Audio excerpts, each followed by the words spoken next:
the ruling. In the markets in the city, the FTSE 100 closed down 55 points on 69.97. The pound buys $1.11 and €1.13. LBC weather. Showers for Northern Ireland and Scotland tonight, but mostly dry further south and a low of 8. Showers moving across England and Wales tomorrow with sunshine and showers for Northern Ireland and Scotland. Highs of 18 degrees. From Global's newsroom, I'm Tim Daly.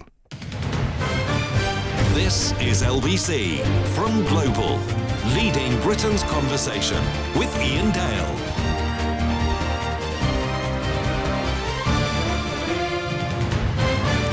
Very good evening. It's 3 minutes past 8 on LBC. I'm Iain Dale. Now, if you listen to the programme regularly, you'll know that on Thursdays at 8, we like to spend a bit of time with one person because so often in the media nowadays, it's just sort of 5-minute interviews and nobody really gets a chance to expand on what they want to say. Well, in this hour, we talk to someone for an hour and you get your chance to put questions to them as well. Well, today we're going to be talking to Steve Hartshorn. He's the National Chair of the Police Federation of England and Wales. He's served in the Metropolitan Police since 1995. And if you have a question for him, we'd love to put that to Steve. 0345 6060 973. We're also streaming this hour live on Global Player and on the LBC YouTube channel. Steve, welcome. Thank you very much. Now, you're a relatively newbie in the job, aren't you? I mean, what does the job involve? Oh, it's huge. It's massive. I became the national chair in April this year, and it's bigger than I thought it was. Certainly, it's not a 40-hour week. I can say that for certain. It's a complete change from anything I've ever done before in policing, in terms of engagement with central government, senior figures who can have a real positive effect in policing. That's the biggest challenge for me to get to grips with it. It's a learning curve that if the post is for 3 years, it just won't stop. Every day something new happens to make me think, and how can we get the best results for our members? And tell us a bit about your background, because as I say, you served in the Met since 1995. Tell us about the different jobs that you did. I started in Barking and Dagenham in East London in 1995 and spent 10 fantastic years there dealing with every kind of crime you could possibly wish to imagine. At one time, Barking and Dagenham had the biggest council estate in Europe, and it was involved with residential burglary, domestic crime, commercial burglary, not so much sort of street robbery at the time, but that became quite prolific. Anything you can wish to imagine, I got a good grounding in how to deal with the public.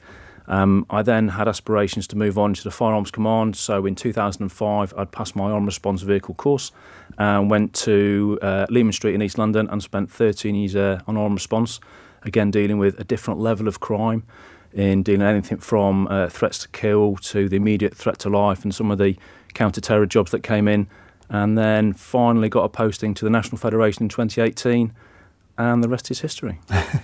Tell us about the armed response unit. I mean, how often would you get called out in an average week?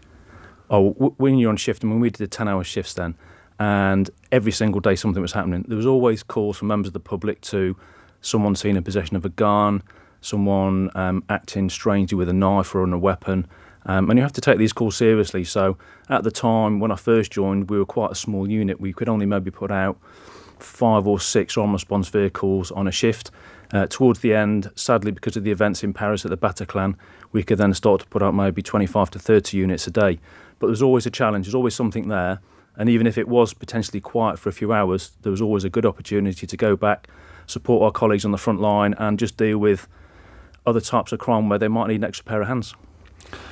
And what's the psychological effect of doing a job like that? Because, I mean, in theory, any day it could be curtains if you happen to be in the wrong place at the wrong time, facing the wrong person.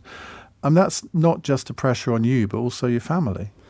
Absolutely. It's I think this job is challenging.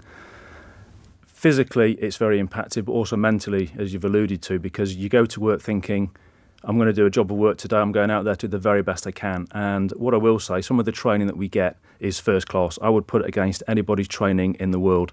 It really equips you to deal with most of the scenarios that you're going to face. However, the public don't get the training. They don't get the same briefing, so they don't know how to react necessarily to what we do. At times it looks very chaotic, but when you're trained to that high degree with a team of people that you literally trust with your life, it works. And again, you do the best you can. And I do think every time we get it pretty much spot on. It might involve a lot of coarse language, which the public might not appreciate. However, it's far better to be a little bit industrial than to actually have to pull the trigger or use another potentially lethal use of force on somebody if it means everybody is safe. And one other thing related to that, so often when there is, when the police officer shoots someone dead, they seem to be immediately under investigation, and people assume that they somehow are guilty. And I often think to myself, why would anyone do this job? Because you're on a hiding to nothing. It is a split-second decision that you have to take. You have been trained, so you hopefully won't get it wrong sort of very, very often. But there are so many suspicions now that it is the police that are at fault in these incidents, rather than the person that, for whatever reason, has been shot. You're absolutely right, and hindsight is an exact science which we tend to get judged by almost immediately. People perhaps make ill-informed comments based on what they think they know, based on something in social media, and they get it completely wrong. And all we've ever asked for is just to be allowed to have the time and space to do our evidential accounts. And that's how I became a Fed rep, believe it or not, because having been involved in some very high-profile jobs and then begin to understand what officers go through, I want to know more. And it might assist the listeners to understand there's a set process which we call it's the Firearms APP, the Authorised Professional Practice. And it's broken down to 4 stages where the first time, once a bullet has been discharged or something's happened where it needs investigating because of a police use of force, we'll give an initial account over the radio. So we call for support. We then return to a PIP, a post-incident location, where a set of facts is given to a senior officer, which gives a very brief outline of why we're there and what's taken place. And then probably within 5 or 6 hours, the officers have done a stage 3 account, which is their first personal initial account. And then they put down maybe in 3 or 4 paragraphs as to the reason why we're there, what they've done, and some of the circumstances. And then because it's usually quite traumatic for everybody involved, and to allow the body to come to terms with that trauma, the physical impact, the mental impact, and the brain to sort of settle down, they then generally go away for 2 periods of sleep, normally 48 hours. However, depending on the circumstances, it might be shorter, it might be longer. And then they come back for what's called a stage 4, which is a full detailed account. And that's where they can spend 10, 12, 18 hours writing or typing that full account to make sure they cover everything as much as they can. And I can say hand on heart, for me, it's the best process ever to get a really good, transparent, open, in-depth account of everything they think they've done. Obviously, body-worn video was, to us, a great asset because it then shows for the first time ever the actions that we do. However, it's not always the utopian answer because it's very one-dimensional. So we encourage our colleagues to, when they are writing their accounts, use the body-worn video if they're allowed to watch it, and quite often they're not. Why wouldn't they be allowed to watch it? Well, we also have the IOPC, the Independent Office of Police Conduct, who quite rightly provide oversight for our actions to make sure that we're doing things properly and in accordance with the law, powers, policy and regulations. At times they may say, no, you can't view that body-worn video for a variety of reasons. Perhaps they think it might prejudice our accounts. They don't want it to taint what we're saying, which is understandable to a degree. However, if you dig into the science of memory, it doesn't record in a linear fashion like it does on a video or a data stick, so you don't always remember things perfectly. And when we've done the stage 3 account, we've already alluded to some of the things that we think we can recall. So for me, the perfect scenario would be they do their written account, they can then have a period of time to watch the body-worn video, and then if their memory recollection is significantly different, say, here's what I thought I recalled on day, date, time, place, and then I've now had an opportunity to view the account. However, I can see it's different, but my honest held belief at that time was that is what took place. And if I was to ask you if you witnessed an event to do an account, you'd probably remember most of it, but things might be different. And if I then showed you that on a video, you go, how did I not see that? Because we have things like selective attention, auditory exclusion, where for us as a police officer, you naturally look to the threat which is going to cause you or the member of the public the most. You'll focus on that to try and eliminate and deal with that threat as safely as you can. Certain academics have said that if you're looking at something, you don't hear something properly, and vice versa. If you hear something, you don't always see it properly. So there's lots of learning that we've had in the firearms world, which has got us to the place where we'd like a hybrid approach, do our accounts, watch the video, provide further. And then, of course, we all know that ultimately the job will either probably go to Crown Court, inquest, or even public inquiry. We have nothing against being open, honest and transparent in everything we do as a police officer, which is the right thing to be. See, I've rather predicted this would happen when I asked you about firearms, because I've got a text here from Nick who says, Ian, whatever the police go through, it cannot be as bad as what Jean-Charles de Menezes' family went through or are going through. He says he's a Mother Island veteran. I'm not sure I don't know if you know what that means. And it often comes back to that, doesn't it? And it's obviously a tragedy that happened. And then there's one or two other incidents where we think back to the Mark Duggan incident, which set off the London riots, and yet people don't, and whatever concerns there were about that, people don't see the day-to-day issues that you get involved with, and they automatically assume that the police are trigger happy, and therefore people lose their lives sort of needlessly. Why do you think people, and I don't mean everybody, but I mean certain groups of people automatically will take the side of whoever is against the police? That's a great question, and I wish I could understand that, because if it did, I wouldn't be a police officer. I've been making a lot of money in dealing with the communication side of it.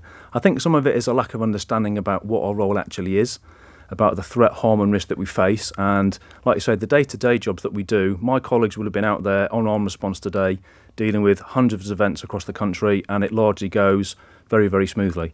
I think if you look at some of the figures, we actually discharge the firearms 0.1% time we actually deploy, which is a really incredibly small 0.1%. Percent of the time we pull the trigger. I think on average, when I was involved on the armed response, we would probably have 2 shootings a year. Did you ever have to shoot? I haven't. Thankfully, I haven't had to do so, because it is very impactful. Even if you're stood next to a colleague that does affect you. It does make you think. It does make you wonder, why do we do this job?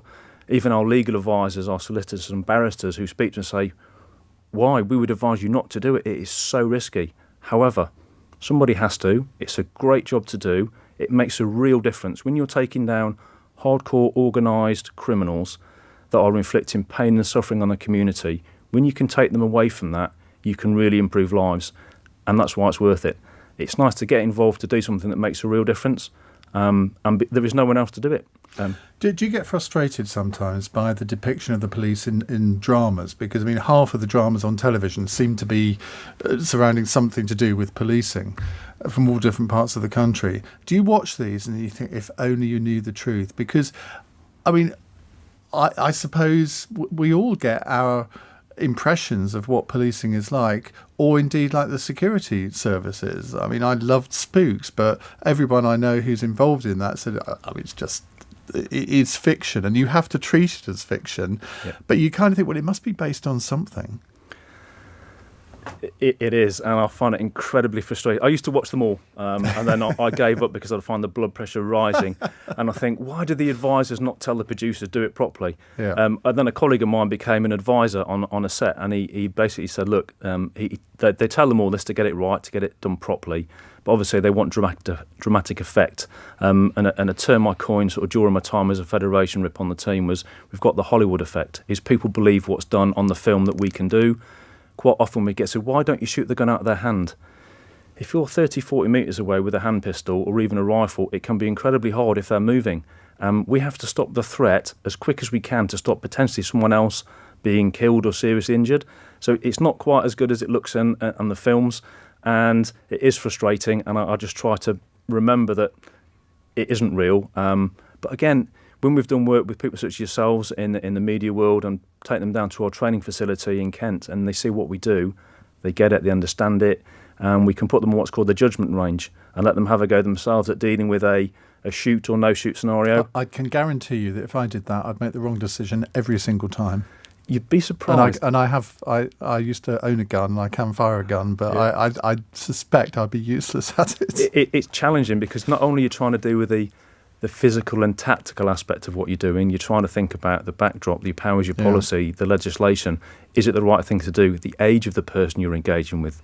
Because my biggest fear is at some point, and I take no pleasure in saying this, there is going to probably be a child that's going to be involved in a shooting. That is going to be heartbreaking, not least for the people of the family involved, but also the farms officers. And we are acutely aware of that. You mentioned it before on the text from your listener. some of the post-incident process we've had was brought in because we realised that we needed to get the accounts over quickly to give the family that understanding of what's taken place. Controversial territory here, so Okay. you might want to think before you answer this one. Brian says, ask Steve if he would take the current Mayor of London out on a job and ask the Mayor how they should treat the incident. I would love to. If I was operational, I would love to take the Mayor out on a job. I would take anybody out so they can see the hard work we do and the When you decisions. say take the Mayor out, Physically as opposed to tactically, no. It's look, we have to improve people understanding what we do, and if the locally called ride-alongs, yes, we would love to, because that way they can actually see what we do and understand it properly. right, I have a lot more to ask you, but we're going to come to your calls as well. 0345 6060973. You can text your question to 84850 or tweet at LBC or at Iain Dale. We're with Steve Hartshorn. If you've only just tuned in, he's the National Chair of the Police Federation of England and Wales. It's 18 minutes past 8. LBC.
Leading Britain's conversation. Iain Dale. Tweet at LBC. 20 past 8 on LBC. Steve Hartshorn is with me, National Chair of the Police Federation of England and Wales. Some breaking news from the AFP news agency. Joe Biden is going to pardon anyone convicted of federal marijuana possession. I'm not quite sure I understand what federal marijuana possession means. I suppose under a federal crime, but why would it be a federal crime rather than the local one? I suppose the obvious question there, Steve, is should the UK follow suit? Interesting question, and I think it's something that the public should be engaged with fully so that we can understand what they need. Certainly as police officers, we have to follow the law and we'll do what we are legally supposed to do. Practically wise, I think if you were to ask most police officers, they've probably had far more violence and troubles with alcohol and alcohol abuse than they probably have with marijuana or cannabis. Because there are some police forces, I think Durham is one, where they basically said, we're not going to bother with prosecuting people for as long as it is for your own personal use, we're not going to do it, which caused a lot of controversy at the time because people saying, well, the law, it is illegal under the law, so therefore if it's illegal, you should be taking it to the full extent of the law. And I can see the argument on both sides here. Yeah. For me, if you're going to deal with personal possession, you're going to take an officer or two officers off the streets or where they need to be. And if I was to walk out here tonight and probably go through Leicester Square, you could probably smell it within the first 10, 15 metres. You can. Yeah. I said on the programme the other night when we were talking about whether cannabis should be classed as Class A rather than Class B. I said I was walking through Leicester Square and the person with me said, oh my God, can't you smell the cannabis? Yeah. And I couldn't, but I don't know why, I just can't. I don't even know what it smells like. but it's so prevalent along a lot of streets of London, I'm told. It is, and if you're to walk and you were to arrest the first person you came across, that's going to take you 2, 3, 4 hours maybe, depending on the state of the person. They might have to go to hospital. It then takes you away from what you need to be doing. So I'd ask the government, before they think about changing any legislation, to actually have a proper public consultation, see what they want us to be doing, because that's who we're there to serve and look after. Now, we have a new Metropolitan Police Commissioner, Sir Mark. Is it Rowley or Rowley? I think it's Rowley, but that's what I'm going to stick to unless you know any different. Sadiq Khan was on LBC this morning, and he said what Londoners will see is a difference in response from this commissioner, who's not in denial, who's not being defensive, versus the previous one. And that's one of the reasons I lost confidence in her. I don't know if you want to comment on the circumstances surrounding Cressida Dick's dismissal, but are we going to see a real new broom in Sir Mark Rowley? I think we'll see a different broom. I was listening to the show this morning, and I believe Mayor Khan called him a reforming commissioner. My only experience of working with Sir Mark Rowley was during the Duggan shooting when he was in charge of that command area, and he seemed to be very understanding. He seemed to want to balance the role of the police to make sure that we were getting it right, but also speak to the community to help understand what had taken place. And I think every new person in charge, much like myself included, wants to put their own mark on what they're doing. And there is a time and a place that we probably did need a reset in standards. We need a culture change within policing across the country. We also need resources to be able to do that properly, because if you've got people that feel they can't speak out, there's nowhere to go, then it becomes an endemic inside the service that we need to change very, very quickly. Let's talk a little bit about standards, because Dame Louise Casey has been doing a report, I think, for Sadiq Khan on misogyny within the Met, and these WhatsApp groups were, I haven't seen the messages, but I think we can all imagine what they are. Do you think the problem is as big as the Mayor does?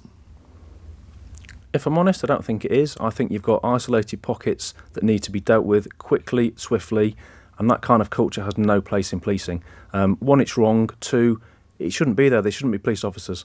If they can't go to work and be professional, they shouldn't be a police officer. Simple as that. There is no place for it. It undermines public confidence. And what kind of person are they? How are they going to deal with somebody? Because if they're typing some of that stuff that we hear about, and I've not seen it either, then it does make me question, can they deal with someone impartially and fairly, or are they going to use those prejudiced views for nefarious means? There's been another story today, hasn't there, about somebody who serves in the Border Force, who used to be a police officer, and there are serving police officers within this WhatsApp group, which is full of, as I've read, racist remarks. Now, technology does provide the opportunity for like-minded people to share things between them, but what gets me is the stupidity of it, in that they must realise that if this sort of thing comes out, they are toast, or they should be toast.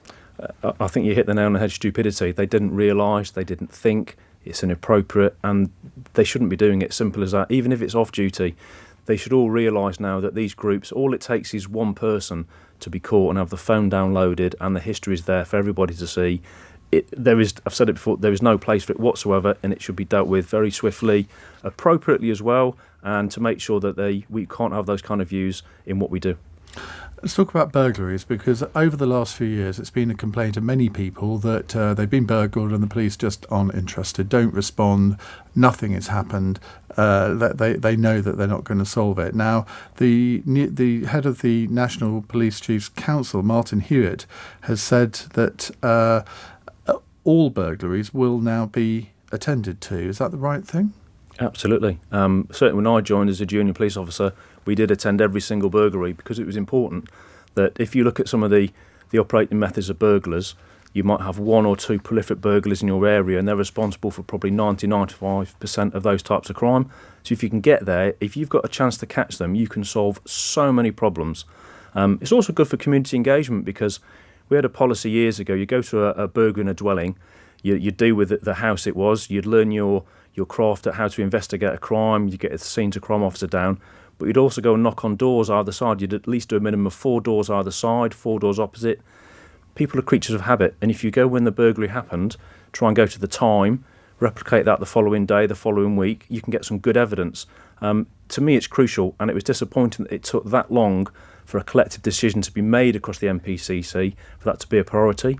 However, I have concerns because whenever we get something has to be taken away, and I believe that if you look at the national standards of the county rules for burglary, it not only includes burglary dwelling but also includes sheds and outbuildings. Now, you take over COVID, people have invested probably quite a lot of money in a home studio, maybe something built at the bottom of the garden if they're lucky enough to have a garden. That's got a fortune's worth of kit in it, their computers, their technology and other things, because they're working from home. So if we're only going to attend as a priority a burglary in a house, we might be doing a disservice to someone that's lost tens of thousands of pounds worth of kit in a shed or an outbuilding. It needs looking at properly, because my fear is that they're going to not count shed and outbuilding burglaries, so we're going to focus primarily on burglary dwellings. That's going to artificially inflate the detection rate for some, or that we've attended calls. It's a bit of smoke and mirrors, and I hope it's more than a headline. It needs a real substance to look at what that means. I'm sure you've heard about this multiple stabbing in the City of London this morning. 3 men were stabbed as they tried to tackle some robbers who I think were trying to steal a mobile phone from somebody. They were on a motorbike. That actually happened to me not that long ago. And I mean, it happens and you think, oh, what was that? It just happens in a snapshot. And anyway, 3 people tackled these robbers and got stabbed for doing it. And I think everyone would think, well, that they were quite heroic in doing that. But is the advice still not to get involved? Because obviously I don't know the condition of the people who were stabbed, but they put themselves in harm's way, and we would all think they were heroes. But often you hear from the police, well, actually, you shouldn't really do that. We do, and sometimes I feel frustrated because when the public don't see visible policing around, they feel need to act themselves. And I always say to most people, don't get involved, be a good witness. Ironically, we criticise people for taking their phone out and recording something, but there's a time and a place when you have to step in. I suppose the difference for us as trained professionals with hopefully the right kit and equipment is we've had the training to understand how quickly someone can take a knife out, stab somebody and run away. It can happen in the blink of an eye, quite literally. At the time, they probably unconsciously made what they thought was a dynamic risk assessment, thinking they could get involved. However, they're probably not aware of the circumstances, and sadly, they've been stabbed. And, I'd offer my sincere thanks for trying to do what they thought was the right thing, and I hope they make a speedy recovery. Well, I haven't got through all of the subjects I wanted to talk to you about, but we've got half an hour to go. But I'm going to devote that to callers putting questions directly to you, or people who send in texts. 84850 is the text. 0345 6060 973 if you'd like to talk to Steve. He's National Chair of the Police Federation of England and Wales. Never forget, we are streaming this whole hour on Global Player. It's 8:30 on LBC. Let's get the news headlines from Tim Daly. The Prime Minister has refused to guarantee we won't have to live with planned blackouts this winter. Liz Truss has been speaking after the National Grid warned they may be needed because of gas shortages if the worst came to the worst. A group of celebrities and public figures are starting legal actions against the publishers of the Daily Mail. Claims of gross breaches of privacy are being cited by lawyers acting for the group, which includes Sir Elton John, Prince Harry and Baroness Doreen Lawrence, although Associated Newspapers is yet to comment. The United States has taken a step towards decriminalising marijuana. President Biden has granted an unconditional pardon to people convicted of possessing the drug. LBC weather. Showers for Northern Ireland and Scotland tonight, but mostly dry further south and a low of 8. Showers moving across England and Wales tomorrow, with sunshine and showers for Northern Ireland and Scotland. Highs of 18 degrees. LBC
Iain Dale. Text 84850. This is LBC.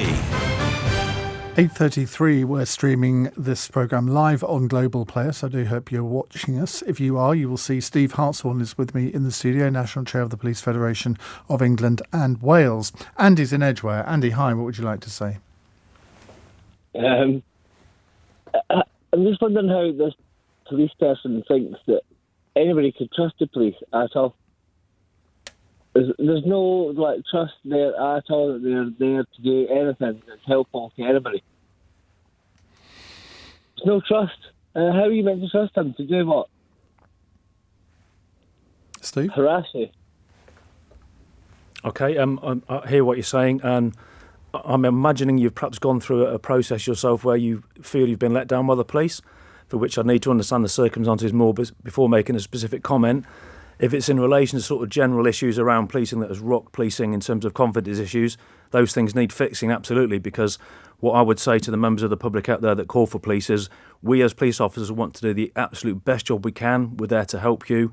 We'll do everything we possibly can to work with other agencies to get you the most help. We're there to help, so please don't try to lose trust. Stick with it, and if you need help, please get help. But why do you think it is that people, I mean, OK, it might be personal circumstances if you've had a bad experience with the police, but do you think we in the media have a responsibility here too? Because we maybe highlight some things which, in your view, might not be so important. I mean, a lot of our listeners think, why on earth are the police spending time sort of chasing people who said hurty things on Twitter rather than chasing real criminals? And people think that maybe priorities are wrong. Yes, I think when the public aren't sure what to do, they're going to call for help. So they naturally call the police if they think it's a crime, if they've been offended or been besmirched, be it physically or on social media. For me, I want people to take advice because I don't want anybody to feel like they've got nowhere to turn to. Otherwise, they might turn to themselves and do something. But there's that acceptance that once we say it's not a crime, it's not for police, then they must go somewhere else. So that will hopefully address some of the social media stuff. In relation to are social media and journalists and mainstream media responsible, I think there's a degree of maybe trying to sensationalise things or trying to fill a gap with that desperate need to get information, because they're not always the only people that can provide that information now. With people have their own YouTube accounts, their own Instagram, TikTok, Twitter, Facebook. They can live stream, they can upload that information themselves. And I think sometimes there's a need to just stop, give police and other authorities the time they need to stabilise the situation, because historically we've had camera crews turn up to jobs, they're live streaming something that's taken place, it's potentially showing tactics that we use, which again, we have nothing to hide about what we do, but if that's then being streamed to the people within the building or people we're trying to deal with, they see what we're doing, and sometimes we just need nothing to be shown at all so we can operate safely, because we want to try and resolve those incidents as safely and as speedy as we can, given the confines of what we're dealing with. Does that happen often? It used to happen quite a lot, and I believe there's been some work done now at national level, certainly with the Metropolitan Police, just to speak to some of the big news providers, say, look, can you please have a blackout as such on don't report certain things or don't show certain things. By all means, we can't stop people recording from a public place at all, because that might be helpful to us. However, it's at that time, just give us that space where we can operate safely and effectively without having to worry about what we are going to do or may do. 0345 6060 973 if you'd like to put your question to Steve Hartshorn. And Mark, thank you very much, Andy. Mark is in Birmingham. Hello, Mark. Hi, Ian. Hi, Steve. Yeah. Can I ask Steve, please, what's the best way of getting to grips with this knife crime that's nationwide, please, and possession of knives? Thank you, Mark. For me, one of the aspects is using stop and search, which I know is controversial at times. I'd like to think we always did intelligence-led stop and search because that's the best way to be precise. There's at times when you just don't have the information, and for me, when I was an operational police officer out on the streets of London, or indeed on mutual aid at any part of the country, sometimes you get a very, very scant description of the suspect, what they're wearing, what they're looking like. When we have high visibility policing days, that has a marked effect on street crime because it does deter, dissuade and prevent crime from taking place. I know some of the sentencing is supposed to be quite stringent, and if you're in possession of what's termed a zombie knife or a great big killer knife, I honestly don't think people carry those, think about that at the time. Sometimes they carry it for a misguided sense of it's for self-protection. I think if you look at some of the history around that, the injuries they get are probably inflicted with their own knives. I wish I had the answer to it. I think there's more education that needs to be done about the dangers of knife crime. For me, I'd like to see more police officers out on the street 24 hours a day. I think that does have a noticeable effect on the way people act and commit crime. Mark, do you want to come back? Yeah, do you think there should be an amnesty or something like that? Or, I don't know. I really don't know. I'm really worried about my two children going out there, you know. It's crazy, really, isn't it? There's got to be an answer.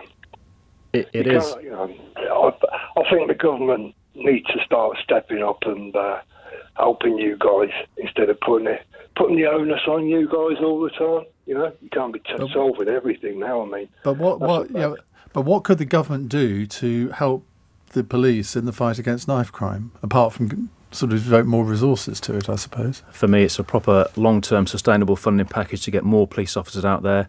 I think we need to look at what policing actually should be for people, because quite rightly, and I've got family myself that go out at night, and I want to make sure they're safe and protected. It's that visible presence is a start. There's a bigger education piece. I hear what he says about amnesties. I do believe there are regular amnesties across the country. However, every kitchen has got a knife in it, so you can't confiscate or hand in every knife. It's relatively easy to go into a shop. You can either buy one. If you're underage, you can probably steal one and run away with it. We're never going to stop those hardcore criminals that want to carry a knife and inflict pain and suffering on people. But what we can do is try and educate others about, if you know someone in your family is carrying a knife habitually, have a conversation with them, try to dissuade them from doing it, because by them being aware that other people know might just stop them. It's difficult. I really wish I had that sort of the magic answer to that, because it would stop so much anguish. Mark, thank you very much. Let's go to Amanda in Haringey. Hello, Amanda. Hi, is it me? It is you. We haven't got any other Amandas on the switchboard. What would you like to ask? Right. I suppose this question develops on the whole trust and confidence in police. My question is, what kind of resources have been invested in police services up and down the country, nationally and locally, around anti-racism training? I generally wish I had the answer across the whole of policing. I can only talk about the training that I was given as in the Met Police when I was there on team, and we would have regular digital learning packages to talk about racism, what it means, what not to do.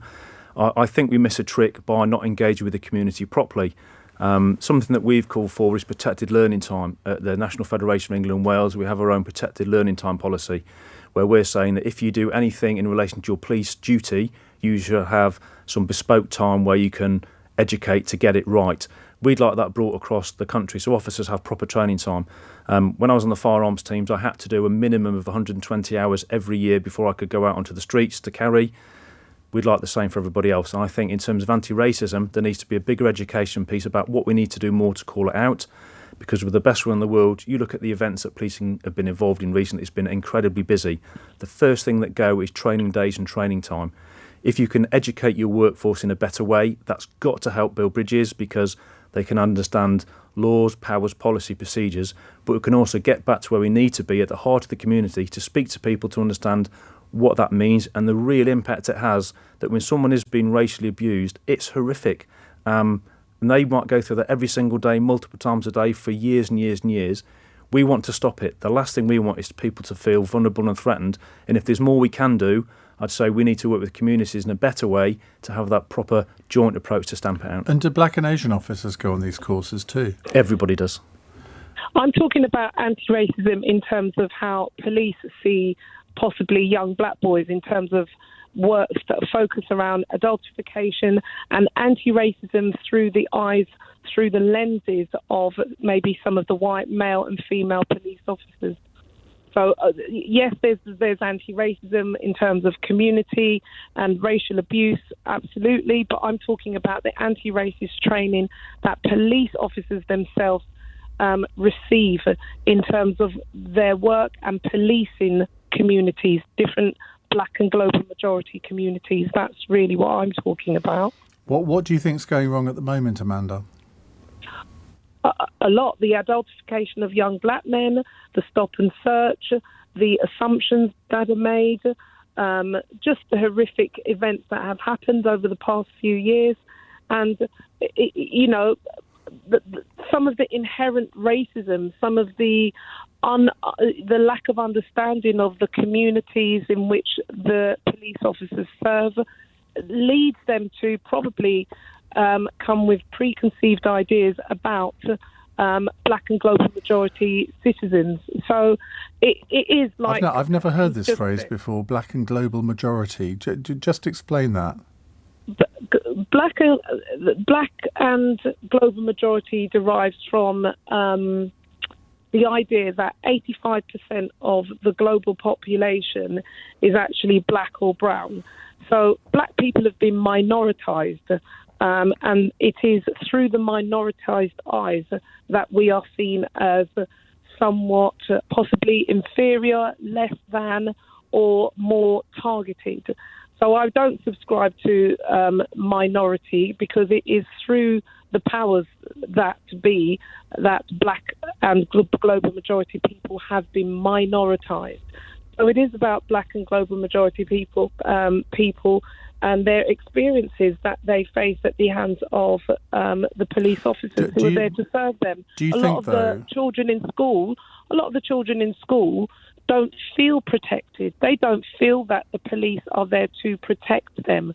And that's a sad indictment. I've just come from a governing board meeting where a head teacher said she won't allow the police officers back on the school premises because she doesn't believe that they've learned anything, and this is obviously post-child Q. And that's worrying. Because police, our safer schools officers should be there to protect our young people.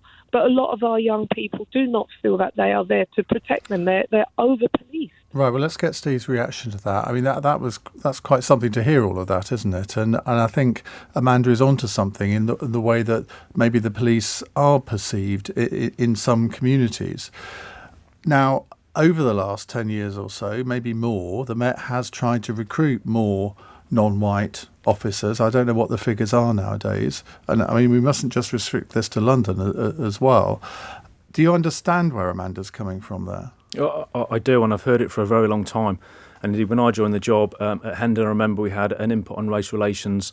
I think it was probably mid-course, so it was probably week 8 or 9 of the training. And you remember it, and it's impactful. And I think at times people forget that we police the whole community. For me, it's education and training, and we need regular updates. It's disappointing that the schools won't allow officers back in, because that's a breakdown of communication.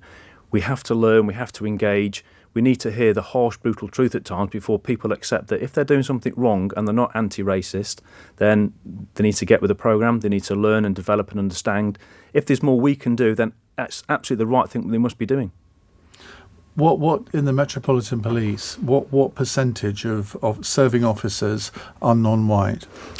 I don't have the figures for the Met Police. I think across the country, within policing, I think it was about 14%, but I've not read the figures on what it looks like in terms of the current recruitment process. I mean, 14% would reflect the general population, I think, but I mean, it's a shame you don't have the Met Police numbers to hand, because I think that is where a lot of the issues stem from, particularly because I think I'm right in saying that the non-white population in the London area is 40%. So you would expect, if you were going to reflect the local communities, certainly it ought to be up in that area. But I'm not sure the recruitment is at the moment. Right, we'll take Amanda. Great call. Thank you very much. We'll take more of your calls in a minute. That's Steve Hartshorn, who is National Chair of the Police Federation of England and Wales. He'll be with me until 9 o'clock. It's 8:47. LBC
Iain Dale on LBC.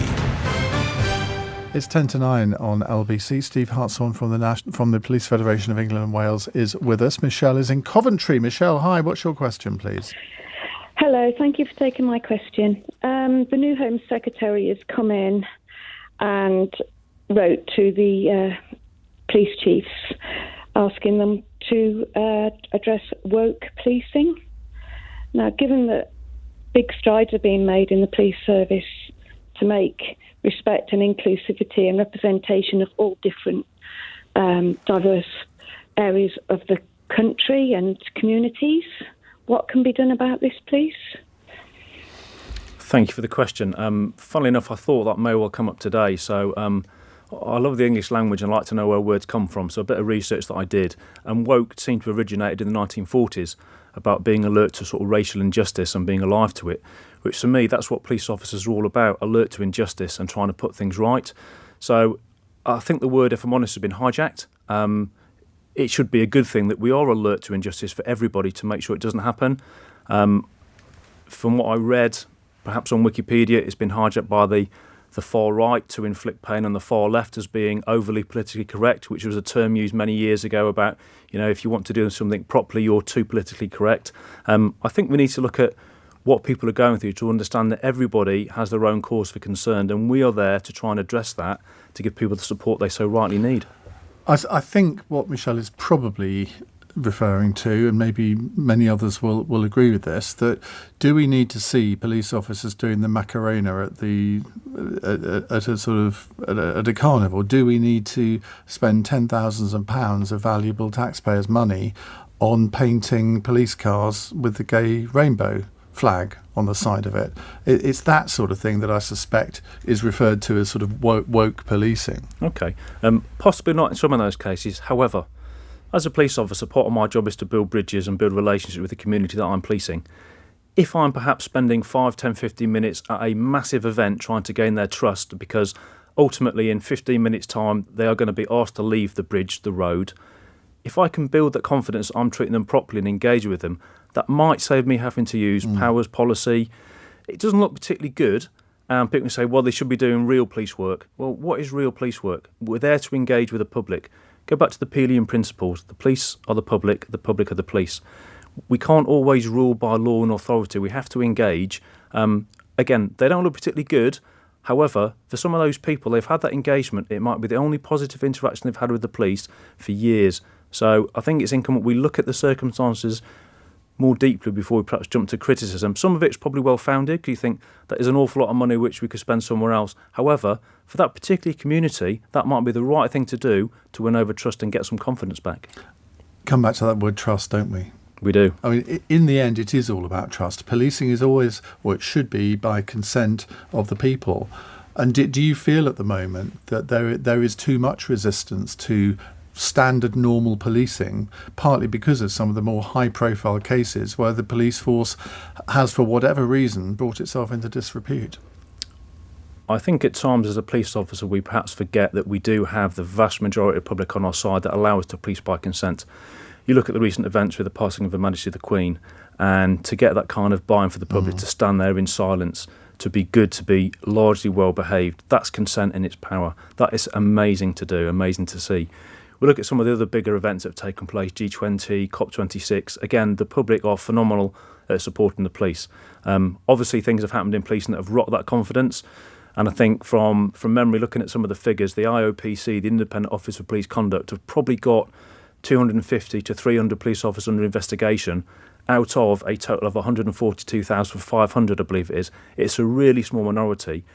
But again, we look at what law and order is. Everybody likes the theory of law and order until it's imparted on them, and then it becomes a different story. You stop someone for speeding, it's, go and catch burglars, go and do your job properly. Well, we are trying to do, because crime happens in vehicles as well. So we don't always have the right answers, but we try to do the best we can, and we do want to get back to everybody understanding that the police force, I believe, can be trusted. George, I suspect with his tongue slightly in his cheek, says, I'd rather see police officers doing the Macarena than sending vile messages on WhatsApp. Michelle, thank you very much. Let's go to Charlie, who's a new caller in Sutton. Hello, Charlie. Hello there. Happy evening. Hi. Basically, it was just going on what your listener before called up about the knife crime for our children. It is becoming disgustingly horrific. My son is in year 7. 2 of his friends have been held up by knives for their phones, for their money. What is there that my son can carry, that is legally okay to protect himself? I make sure my son does not take a knife out of my house. I actually pat him down. I also spot check him on the way home from school when available, that he will not hurt anyone else nor himself. However, he does suffer with autism slightly. He doesn't understand tone nor facial expression. He doesn't get sarcasm. So if someone is to hold him up and be sarcastic, he will not understand that. And I'm not having my son bleed out in the street. What can he take to defend himself appropriately and not illegally? First off, you sound like a great mum by physically checking your son to make sure he's not carrying anything, ideally of high value, but also any weapons. Is a fantastic step to take, and I wish every other parent took that care. Obviously, with the neurodiversity of your son having autism makes it incredibly difficult, because they will interact differently to someone who doesn't have autism to being held up in the street. Sadly, there isn't anything that you can carry legally to try and deter that. Again, for me, it comes back to having more visible policing on the streets, more community involvement to start looking for some of these things taking place. And if they see something they don't think is right, call us, let us know. I'd rather turn up to 20, 30 calls a day for a misunderstanding of what someone's doing and deal with it appropriately than not be called at all. Because I've had friends before who've shown me their own sort of local CCTV and said, this happened at 3 o'clock this morning. I said, have you told your local police? No, there's no point, we won't turn up. I said, you must do. Because if we don't know that crime's happening and taking place, we can't respond to it. That's what we need to be told all the time. And I think that will then help inform, because we've got this level of policing of 142,000 odd police officers. Well, who sets the requirement for that? In the last 10 years, we've had 4 million increase in population. The policing officer numbers haven't gone up to carry that. So for me, it comes back to being very operational. And what is the operational requirement for police? How many do we need? And what do the public want? I know what I want. I want to see coppers out on the street to deal with that crime. I also want more detectives to be able to deal with it, and we catch these people and process them and deal with it appropriately through the courts. It's a really interesting point that Charlie makes there about her son sort of with these different conditions, because a police officer, or indeed anyone else, will not know that. And the way that the police speak to the general public, whether it's a 12-year-old or a 25-year-old or a 65-year-old, I think is so important. And you often hear, I mean, it's just anecdotal evidence, but I've experienced it myself, where somebody's incredibly sarcastic. And you think, well, is there any really need for that? And then the next police officer you come across will be the most polite person you've ever met in your life, and you know which one you respect more. You're right, and for me, it's I speak to people like I'd like to be spoken to myself, until they do something where I have to sort of up the level of engagement to make sure they understand what I'm saying, because it should be a conversation. Even when I've dealt with things as a farms officer, I can just have a normal conversation as we're doing now and talk to somebody, knowing that at some point I may have to take a decisive action to potentially take their life. You don't always have to go in at a really high level, especially with someone that has a neurodiverse condition. It's important that, again, there's more training, because as people become aware of it, in this country, I believe it's 1 in 5 males has ADHD. I don't have the figures for for autism or other types of neurodiversity, but we need to learn more how we can engage with them to protect them better. Charlie, thank you very much for that. Let's finish off with Ted in Hildenborough. Hello, Ted. Oh, hello. I've written out a little statement that I'd like Steve to hear, which I hope is from all the honest and law-abiding people in the country. Thank you very much, Steve, to you and to all your officers for helping to keep us all safe.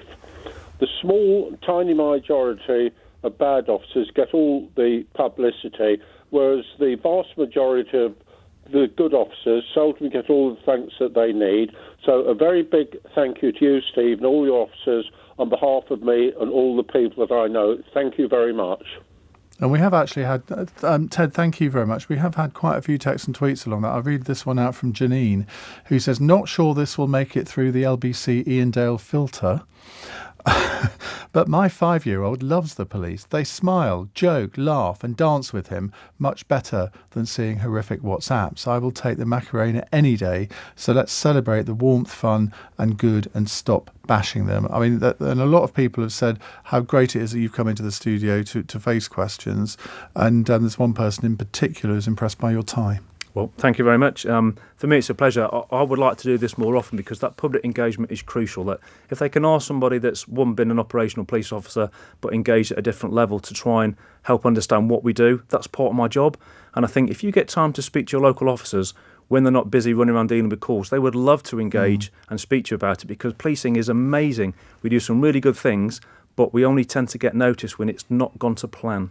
Well, we'll have you back early in the new year. How about that? I look forward to it. I really do. Thank you. Steve, thank you very much indeed. That's Steve Hartshorn, National Chair of the Police Federation of England and Wales. It is 9 o'clock on LBC. On your radio, on Global Player, and Play LBC. leading Britain's conversation. This is LBC. From Global's newsroom, the government's being urged to call an emergency meeting to address the possibility households could experience planned blackouts this winter. It's after the national grid warned of 3-hour power cuts if gas supplies run extremely low, although it's saying that's an unlikely scenario. Jo Spears is a full-time carer for her autistic son and is worried. There are so many families in a position where they have life-saving machines at home running all the time.